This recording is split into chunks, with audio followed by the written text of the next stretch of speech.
This is sure to have been the 10 longest days in Unity's life for everyone working there, from the top right to the bottom, even for developers. 10 days since they announced the runtime free. 10 days of brutal feedback, let's call it. Brutal critique from developers, from competitors even, muscling in on their turf in a serious way, from the public, from basically everyone, including you guys watching these videos. It's been 10 days and Unity finally announced that they're going to walk an awful lot of what they're doing back. They've pushed their updated costs, and in theory it's a very big update and very much in the right direction. But there are a few stumbles, even in this final moment that should be like the one that's most important to them. It's still a few stumbles, and the question is this going to be enough to win back any trust whatsoever? And if you want something you can trust, check out today's sponsor. You can save money, access more content, and be more secure with nordvpn.com/Bellular News. Now, my link gets you 4 months for free on a 2-year plan, and they've got a fantastic 30-day money-back guarantee.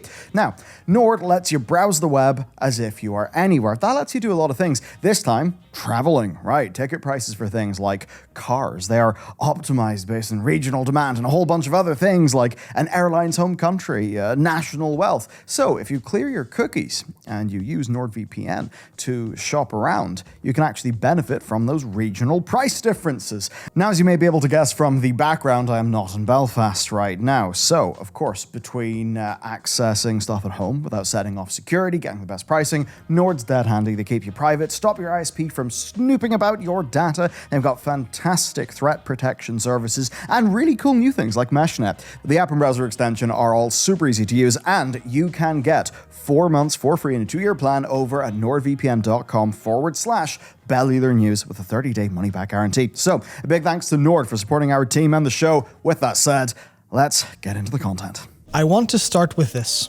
I am sorry. That's from Mark Whitten, the leader of Unity Create, which includes the engine and the editor teams. They released an open letter to their community. He acknowledged that they hadn't spoken to enough users and that their feedback should have been taken on board, and that trust of users now has to be earned again, which is why this open letter is what's announcing the final version of their policy. The personal version of Unity, which will be for, small indie devs, for people playing around, just, the average person, right? It remains free to access completely, obviously. There's no runtime fee whatsoever at all. And the cap on revenue generation before needing to upgrade is actually up to $200,000 from $100,000. So that means even if you're like an indie dev and you have a fairly runaway success for a small game, you'll still be completely fine. And on top of that, you won't have to use the splash screen anymore. One thing that I think gave Unity a pretty bad rap for a long time recently was the splash screen for the personal version, right? Because think of it this way. You don't really know what engine the game's running on if you're just picking it up and playing. Obviously, if you're a hardcore gamer, you probably have some idea. You've done research or stuff like that. Maybe you'll notice the intricacies of Source Engine or some things like that.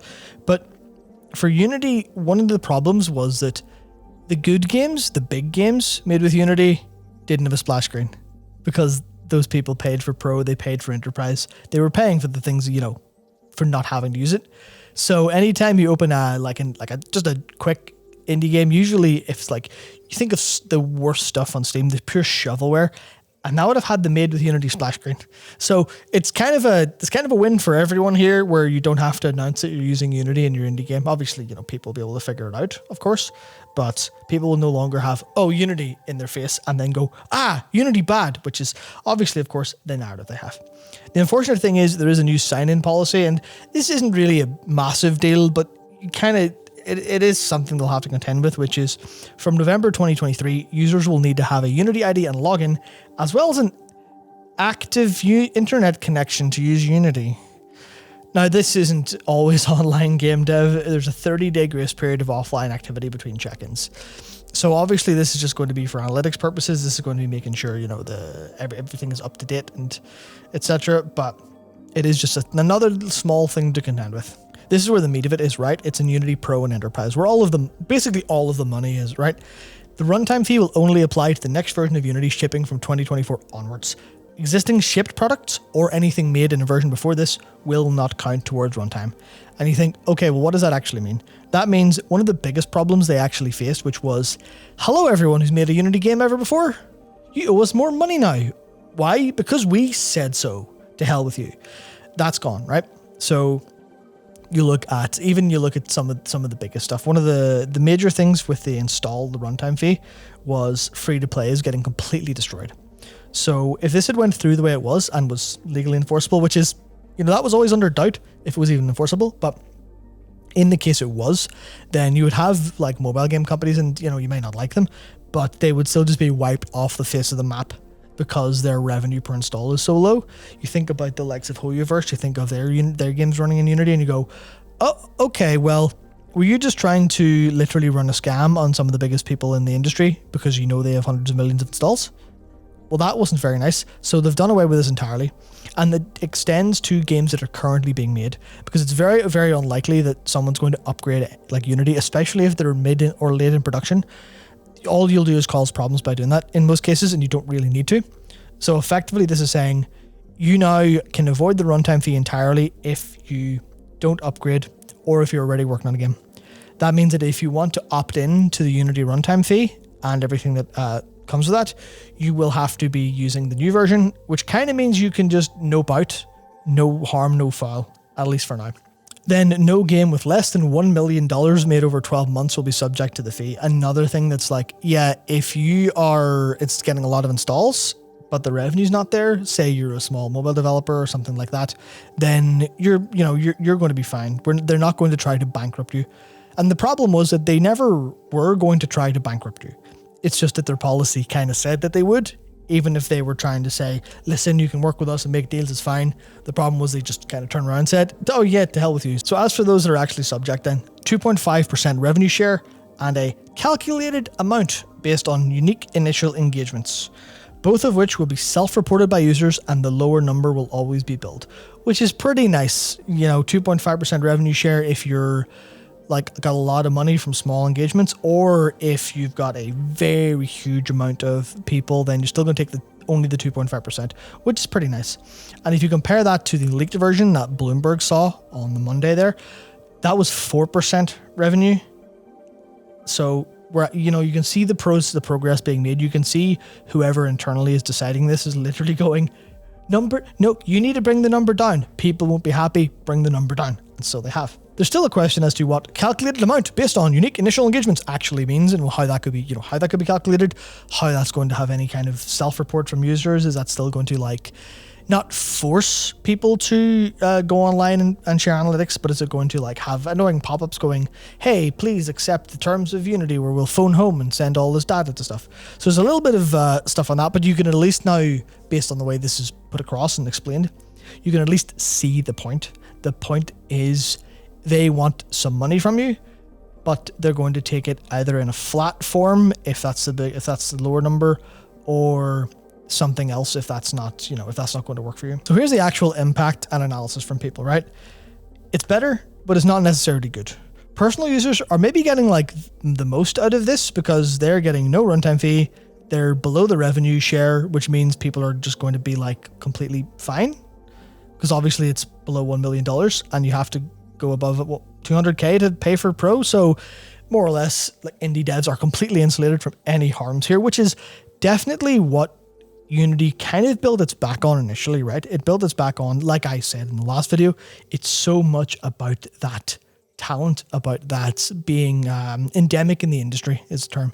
Being endemic, so everyone uses Unity, so everyone goes, well, I have 20 people who can use Unity, they've learned Unity for personal projects. I'm going to make a big project.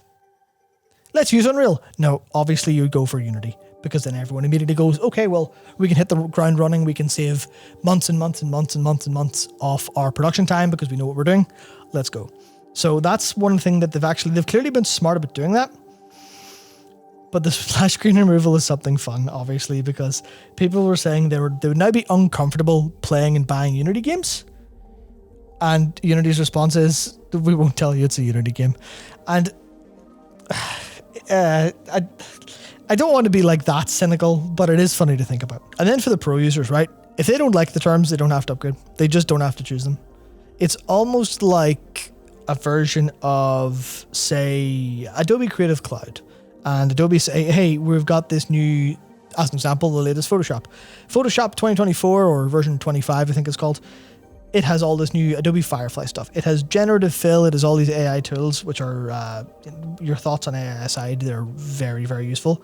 You can look at that and go, okay, well, I don't want to use the new thing because, say, they're charging more for it.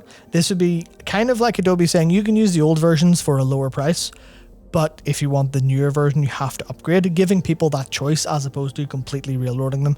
Now, obviously, in the grandness of time and the full scheme of things, you're going to want to upgrade because you want the new features, you want the extra performance, you want everything else. But for the time being, that is literally just a choice. There are some issues with potential for security and vulnerability issues here, which will stop this from being like a very, very, very long tail. You know, you can just work on this Unity for 10 years thing. So that's not that was particularly likely anyway, but it is a small bit of fine print that I hope they're paying attention to. So as for the actual costs, then Unity's basically pretty low-balled it with that 2.5% because Unreal Engine is 5% at the same 1 million threshold. And even that is very generous for so much work that you don't have to do for your game if you're a small dev and things like that. Now, obviously, this is on top of their existing subscription and seat costs. So it's not just a, hey, we're half the price of Unreal. That's our deal. Take it or leave it. No, there's a little bit more complexity to it. But especially if you're looking at bigger companies, this is almost certainly going to end up right below Unreal Engine's costs or similar enough. As for all the engagement talk, they basically said in the FAQ that piracy doesn't count. Good. Trade shows don't count. Good. Extra device installs don't count. Uninstalls and reinstalls don't count. Those were basically all of the things that people were bringing up as abuse cases or, you know, hey, why does, you know, this person buys a game, installs it on like 5 devices because they have that many. They're a worse customer than someone who bought it for just a PC. What's going on? As to whether how they'll do this is a completely different question, but at least they've said this and made sure it's written down somewhere so you can point to them in the future and go, you said this, don't go back on it. What will count is subscriptions, streaming, and WebGL services, and obviously initial installs. So there's a couple of things where it might get a little bit out of hand, but Unity actually just kind of said, yeah, we're not tracking this. We are going to get developers to tell us their estimates. They don't have to track it. There's no, runtime phoning home, literally self-reported by the people who make the games. So that's very, very interesting that they can just kind of go, here's the first-time user downloads. Here's the, unique IDs for installs. Here's the amount of units sold. We're happy enough to take if you're not taking the piss. So that's kind of interesting. It's still a case of them trying to get some extra money, but it's starting to look a lot more like if they had come out and said this at the first time, we wouldn't have had this story happen in the goddamn slightest. So overall, there are broad improvements, right? Runtime fee costs, they're not retroactive. So the massive gist of it or the massive bulk of it for big developers, not a problem anymore. Overall revenue split lowered with the intention for them to get a little bit of that made up elsewhere through these different forms, and a clear framework for what things actually work and how they make sense. These are the positive things that have come out of this. But there's still a few kind of things on top of that. They even included a calculator, so you can literally, you can just plug in your estimates, your details here and say, okay, well, say, your Unity Enterprise and you have so much revenue and so many people, here's how much it is. And that's the case where, if that goes above 2.5% of revenue, it's fixed there. So it's never going to wreck people in the same way that the initial statement was. But the problem is, this is the version after they got bullied. This is not the version they announced. This is the version that they backtracked to. And you already know this, right? Because this was followed by a fireside chat with Witten. And Wired said, Unity may never win back the developers it lost in its fee debate, right? So he said the most fundamental thing that we're trying to do is that we're building a sustainable business for Unity. And for us, that means that we do need to have a model that includes some sort of balancing change, including shared success. Really important for the long-term future. I can't tell you that you should trust me. You have to decide that on your own. Let's see what people have decided. You don't have to tell people you use Unity is how you know your PR is omega fucked LMAO. I think that's one of the biggest things to take away here. Splash screen removed for free. Unity know that their brand has been shot in the head by their actions, and there's not an awful lot they can do with that. Now, we have obviously said before, all they have to do is appease strong enough that outrage can be split. They need enough people off their back that the massive crowd looks more like a handful of people, and once it's a handful of people, you can bring them in and talk to them and, you can calm them down when there's not a bunch of people screaming with, torches and pitchforks behind them. So this feels like this is the end, at least for now. Some people are still skeptical on reporting methods. As, Alex says here, how many units did you sell? 0. What's your source? We leverage our own proprietary data model. Obviously, that was a Unity's own quote. And there are people pointing out issues with the version locking behind the next 2024 LTS. And it's pointed out here that if Nintendo releases a new platform in 2024, which we all believe they will, Unity compatibility will have to update when that comes out. Which means you'll have to go onto that version of Unity to ship on the Switch 2, or whatever it's going to be called. Which means if you're a Switch developer now, if you have a game that you own Switch and you want it to run on Switch 2. Now, I know the current rumors are that Switch 2 is backwards compatible. So obviously if you have a Switch game and you release it, fine. But like with the PS4 to PS5 upgrades and the Xbox, One to Series S and X upgrades, there's almost certainly going to be a case for re-releasing a game, or, especially when it comes to performance things, if the Switch 2 has just more features, you'll want to update that. But to do that for your Unity game means you're going to be locked into their new revenue split, which is likely just unfortunate timing, but it is another thing that they need to think about what they're doing to their people. And of course, there are still people who object to it at a principled level, and I think that's completely understandable. Tony from Innersloth, the Among Us people, says here, management are still at fault here. Leadership have given no assurances in a legally binding matter, which is very important, by the way, that they won't increase costs or change terms unilaterally, as they've already done once. If you are the people known for making a rug pull, people are going to expect a rug pull from you. What's the quote? Fool me once, shame on me. The boy who cried wolf. There are a lot of fables about this exact thing of you do it once, you don't do it again. You become known for what you've done. And as Tony points out here, Unity leadership still can't be trusted to not fuck us harder in the future. How do you get past that? Can you get past that? I'm not sure if that's even possible, to be honest. But we'll finish on a very funny note today, because this was absolutely hilarious, and I think it puts down exactly what corporate PR is. It puts down exactly the kind of people running this company. And it's frustrating to say this because there's so many good people at Unity and things like that, but they removed the terms of service, right? Because they didn't want people to see it, or that's what people were assuming. But it's fine. The TOS was removed initially for a very wholesome and well-meaning reason. In fact, one that we, as YouTubers, can completely understand. It was removed from GitHub because the views were so low. That's why. That terms of service being there on GitHub was so much effort for them, and no one was looking at it. Damn. Well, I'm glad that's cleared up. I'm glad that they didn't pull it away because they didn't want people to actually see it at all. Here's Microsoft again, just honestly get fucked. What other response do you have? That is the most brazen lie I think I've almost ever seen a corporation make directly to people working close to it. Because it's different when Activision Blizzard come out and make some shit up. Because everyone goes, oh yeah, you treat us consumers like dog shit anyway, whatever. But when you're a business like Unity, and you're so close to your customers and everything is downstream of what you do, doing this is so awful. And this is exactly it. People just do not believe Unity. They just don't. The best possible rating of this new deal is a stopgap, is that they have been scared to walk this back. They have been kicked into saying, actually, we didn't mean anything bad. We're sorry. We're very sorry. We're very sorry. We still have a gun to your head, by the way. Please stay exactly on that big red X on the floor, because that's where we want you. And, we'll get you there with some sweets, some goodies, some little a bit. We'll put bit on the big red X. No, don't pay attention to the anvil hanging very spuriously above you. Don't worry about that. We won't let that fall on your head. We're not holding the button to drop it. No, not at all. Trust us. You can trust us like you always have. And that's the problem. But I think that's it.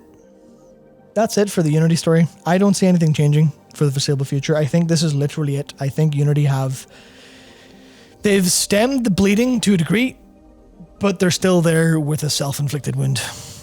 They've done it one step from committing harakiri in front of everyone, accidentally. Just everyone's watching going, man, you really shouldn't have. What was the analogy before of like they shot themselves in the foot and then they were standing there pointing the gun, cocking the hammer at the other foot. And everything just seems like it's gone that way. This is just enough time for people to finish their initial projects and then for people to move away. And I hope this goes down in history. I hope this goes down in game industry history. I hope that publishers understand that while the developers on Unity have substantially more power, like the customers of Unity who develop games, they have more power in the ecosystem comparatively than we do as customers of games. But I think this shows, as well as a couple other like wins we've been having recently with games and things like that. There is this, actually, you know what is important? It literally just came to me, the Writers Guild wins. There is this sense, I think, in the industry, in a couple of industries at large, that people have been at the back foot, people have been under the heel of, profit-oriented corporations, profit at all cost corporations. People have been under their heel for so long, and there's almost never been a win against them. But in very short space of time, we've seen one company underestimate how powerful and how principled its consumers are, losing all of its trust in a second and possibly devastating their business in the long term. Over with the Writers Guild stuff, we see, and you look at entertainment industry, you look at media industry, and you think, well, it's not games. But a lot of people have crossover there. A lot of people move between the two. Not in like development positions, but in those really highfalutin executive positions, because it's all entertainment. So surely, some Warner Brothers executive, he's making decisions for games, right? As we were talking about with Mortal Kombat 1. Warner Brothers executives are likely the same people going, I'll just push that out, whatever. They're also looking at whatever like movies they have and going, can that, no one cares. Work those, just make it CG, just get rid of that, just farm it out. Consumers are just sheep, they'll buy anything, and to hell with our workers. And there's been wins on every front there recently. Like, it's finally getting enough that combined with how well it seems to be going for really good video games releasing. As much as this story is negative for Unity and probably hurtful for a lot of developers, I see it as a win. Not an unconditional win. A win with a lot of conditions, actually. But it's a win nonetheless. It's people actually going, no, we refuse to bow to you trying to harm us. We refuse. We will stand here and we will not let you take another step. You do not get an inch, because every single time you take an inch, you take a mile. I know I've gotten a little allegorical again, a little romantic, as I tend to when I talk about the future of the games industry, as someone who's watched it for 20-something years now. But man, this feels like good news to me. I hope you feel the same. We'll bring more news to you tomorrow. I hope it's good. If anything else, it'll be interesting. So we will see you then.